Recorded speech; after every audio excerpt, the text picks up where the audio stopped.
Our other headlines tonight: California's plan to go green, to have all of our new cars go all electric. That plan just hit a major speed bump. Lawmakers on Capitol Hill are targeting the state's plan to go green. Let's bring in our business and tech reporter, Scott Budman. It seems like these type of policies the Trump administration wants to stop. So who's going to win this battle? You know, it's interesting to say, Raj, the U.S. Senate voting today on one side of the battle, voting to block California's plan to phase out gas-powered cars, the plan so that all cars would have been EVs by 2035. The goal here being to gradually transition to electric vehicles over the next 10 years to clear the air and reduce emissions on the road. The Senate vote, following a House vote last month, is likely to lead to a battle between the state and federal government over California's EV plans. We spoke to one company that deals with EVs and EV fleets. They say aside from politics, California is choosing to go electric on its own and really doesn't need legislation. The fleet customers that we have that have adopted electric cars have just continued to see great success, and demand on their side only continues to grow. At this time, EVs represent the modern vehicle. They were the first truly software-defined vehicle, and you're seeing a lot more investment in that space.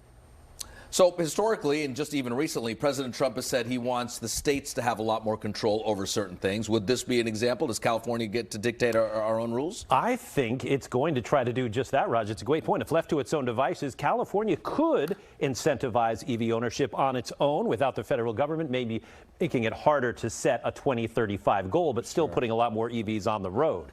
Speaking of California now, against the federal government, President Trump's tax bill, the big, beautiful bill, as he calls it, are parts of it targeting AI, which is obviously a huge bread and butter issue here in the Bay Area? Yeah, parts of it do directly target AI. And while the big publicity about the bill, understandably, is mostly on benefits, there is a part about AI that has members of both parties concerned. It says state regulations, and that, Raj, is where California comes in, on AI would be made unlawful. In other words, the state's plans to regulate AI with guardrails would essentially be rendered moot.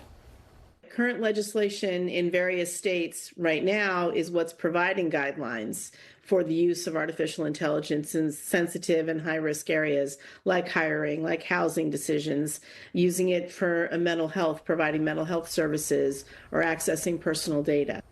Okay, what happens now for California? Where does it go from here in terms of this? Because California is going to be very concerned about what she was just talking about, especially the accessing personal data. The interesting thing, though, is as this bill makes its way through, we've noticed politicians both on the left, traditionally from California, and the right saying, wait a minute, AI needs guardrails. So President Trump's big bill is likely to run into bipartisan opposition when it comes to deregulating AI. It seems that both sides want some guardrails in place. So it's likely we'll see more negotiation as this bill moves forward. They did that with social media just last week, both sides of the aisle coming together. We've seen very little that can unite both sides of the aisle. Technology manages to do that. Yeah, thank you, Scott. You bet. Jessica.